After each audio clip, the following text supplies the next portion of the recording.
sampai hadis 100 ya. Iya.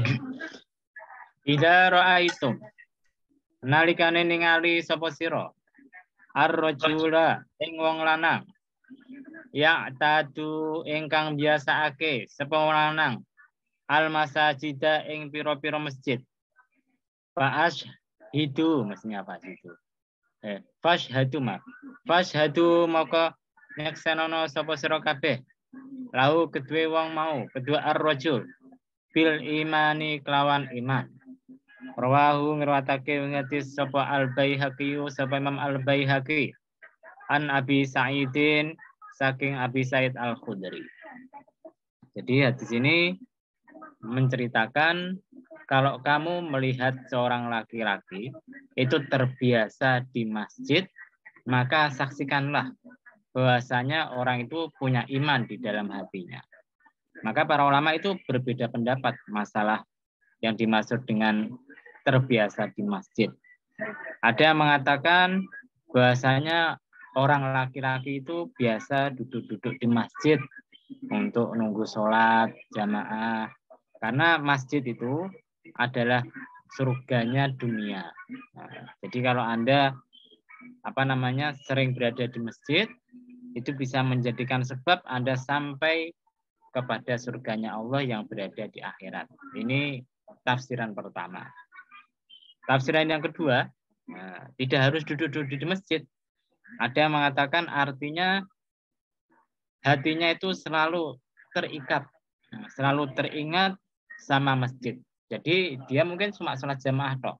Habis itu nanti dia pulang, tapi hatinya masih ingat dengan masjid. Gimana ya masjidnya, kebersihannya gimana, kemudian jamaahnya gimana. Pokoknya hatinya selalu teringat dengan masjid terus.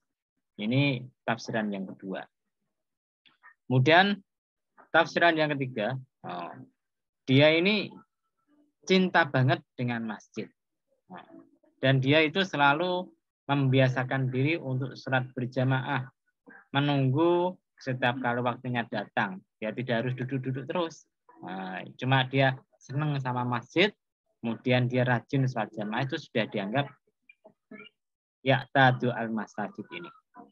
Kemudian penafsiran yang keempat, orang itu meramaikan masjid. Ya mungkin dia jarang sholat jamaah, tapi dia suka mengadakan kegiatan-kegiatan di masjid, mengadakan pengajian atau bikin pembangunan untuk masjid, bikin acara-acara di masjid. Pokoknya kegiatan-kegiatan bagaimana supaya masjidnya menjadi lebih makmur, lebih ramai, meskipun dia jarang sholat jamaah di masjid. Nah, ini tafsiran yang keempat. Ikut Imam Al-Munawi, semua tafsiran ini bisa digunakan. Nah, kalau ada orang kok dia itu suka duduk-duduk di masjid, ingat ya, di masjid itu jangan membicarakan masalah dunia, tidak boleh bicarakan masalah akhirat. Nah, tapi kalau misalkan ada bicara tentang pembangunan masjid, madrasah diniyah, pengajian, ya tidak apa-apa, itu termasuk akhirat.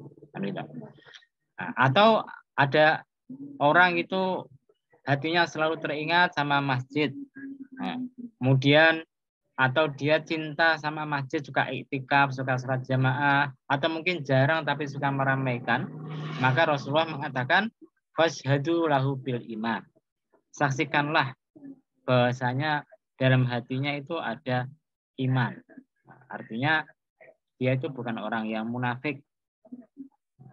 Jadi kenapa? Karena ucapannya sama perbuatannya dengan hatinya itu cocok. Jadi kita boleh menganggap seseorang itu beriman kalau dia memang ya tadu al-masjid, karena terbiasa di masjid. Karena ini datangnya dari ucapan Kanjeng Nabi. Tapi kalau memang tidak ada ucapan dari Kanjeng Nabi, ya kita tidak boleh tazkiyah. Tazkiyah itu mensucikan orang lain. Anda misalkan ketemu sama kiai, ulama, Anda kemudian mengagung-agungkan, sehingga kadang-kadang berlebihan. Nah, itu tidak boleh, karena tidak ada tazkiyah dari Kanjeng Nabi tentang ulama kiai tadi. Gitu loh. Tidak boleh. Gitu loh. Kemudian mungkin ada yang bertanya, ada hadis-hadis yang melarang kita untuk memuji sahabat kita sesama Islam, karena itu bisa menimbulkan ujub, bisa menimbulkan takabur. Nah ini kok kita muji dia, nah, maka sebetulnya yang kita puji itu bukan perbuatannya, yang kita lakukan ini cuma bersaksi bahwasanya dalam hatinya orang itu ada keimanan. Kita tidak muji dia, nah, kita cuma menyaksikan orang itulah orang yang beriman. Nah, di sini diriwayatkan oleh Imam Al-Baihaqi dari Abi Sa'id Al-Khudri. Nah, jadi ikut Imam At-Tirmidzi, hadisnya adalah hadis hasan. Cuma ada ulama yang lain mengatakan dhaif hadisnya itu. Ada dhaif. Imam Al-Hakim